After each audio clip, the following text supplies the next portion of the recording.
यह महीना कर्क राशि के जातकों के लिए कई मायने में अनुकूल रहने की संभावना दिखाई दे रही है।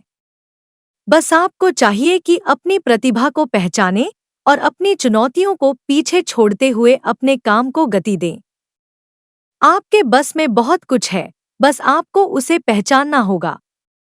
अनेक परिस्थितियां आपका साथ देंगी। भाग्य का सहारा भी धीरे धीरे ही सही आपको मिलने लगा है।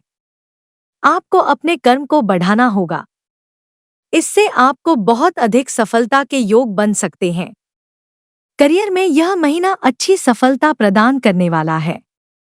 बेरोजगारों को नौकरी भी मिल सकती है।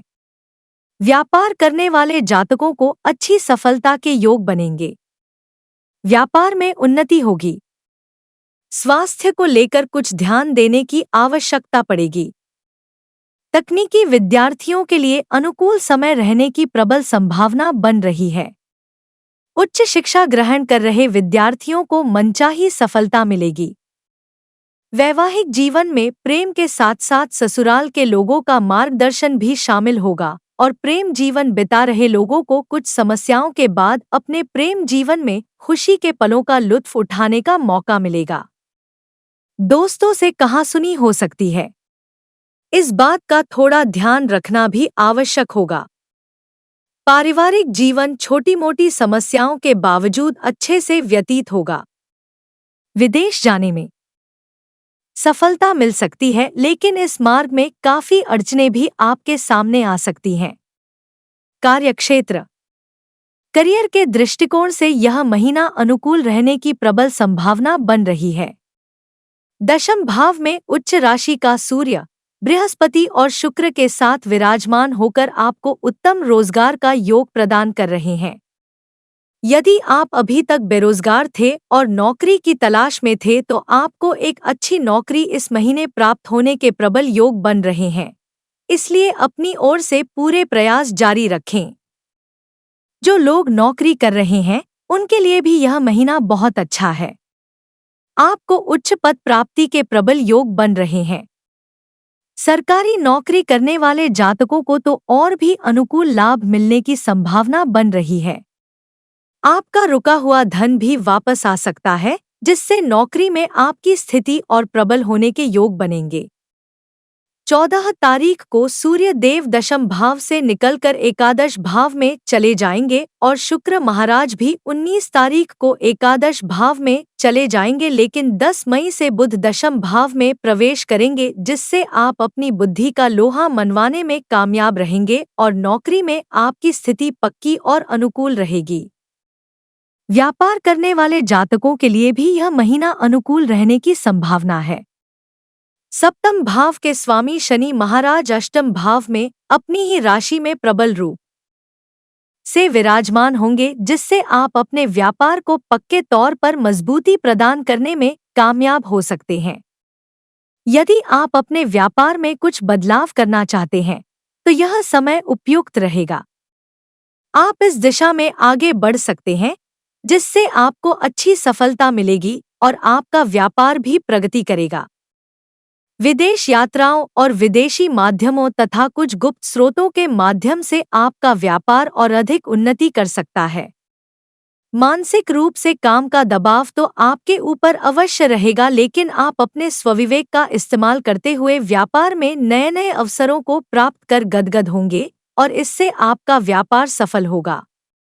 आर्थिक यदि आपकी आर्थिक स्थिति को देखा जाए तो अष्टम भाव में पूरे महीने की शनि महाराज विराजमान रहेंगे, जिससे अप्रत्याशित खर्च होने के योग बनेंगे। हालांकि यही शनिदेव आपको कोई पुरानी संपत्ति के क्रय विक्रय या पैतृक संपत्ति प्रदान करने में भी मदद कर सकते हैं।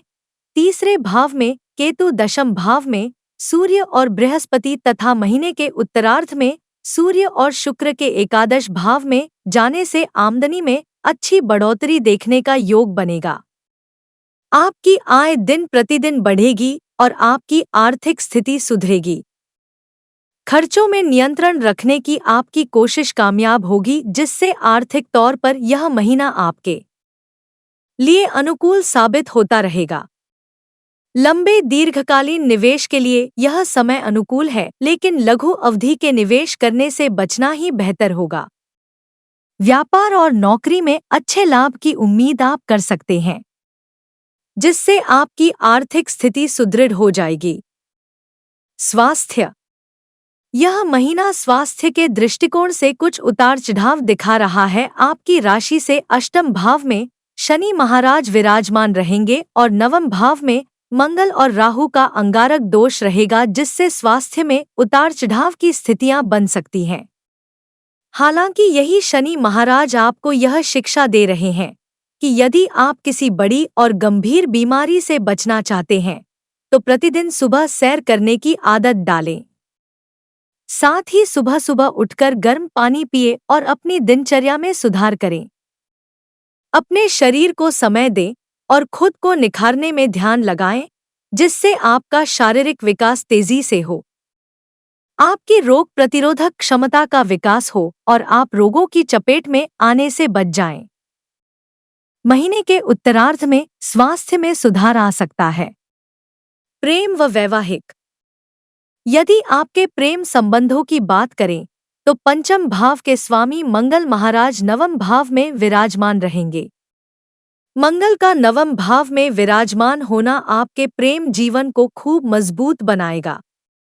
आप अपने प्रियतम के साथ लंबी लंबी यात्राओं पर जाएंगे, उनके साथ अच्छा समय बिताएंगे, एक दूसरे को समय देंगे और अपने रिश्ते की अहमियत समझते हुए एक दूसरे की कद्र करेंगे।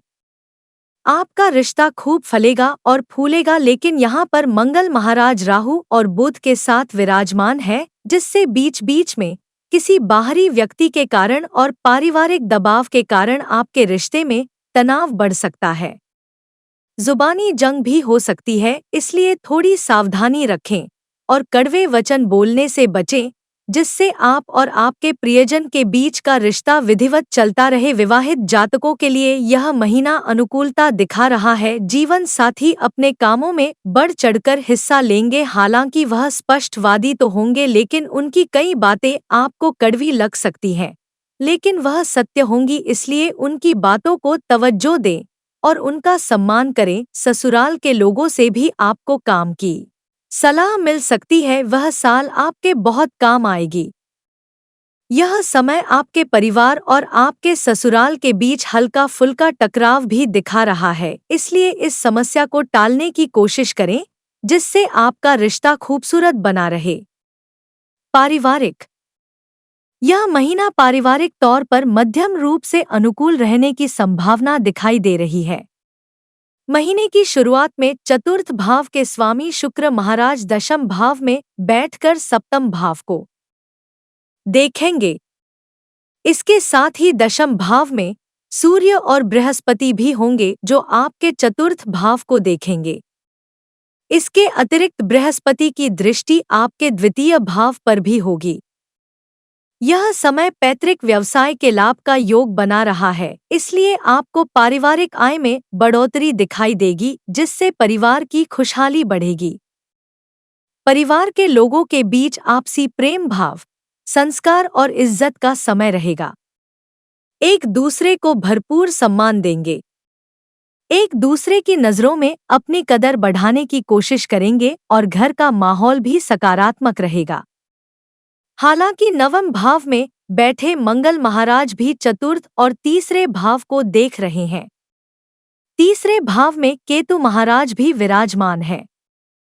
ऐसे में भाई बहनों को कुछ शारीरिक समस्याओं का सामना करना पड़ सकता है और परिवार में बीच बीच में छिटपुट घटनाएं हो सकती हैं, लेकिन आमतौर पर यह महीना आपके पारिवारिक जीवन को खुशहाली देने वाला महीना साबित हो सकता है।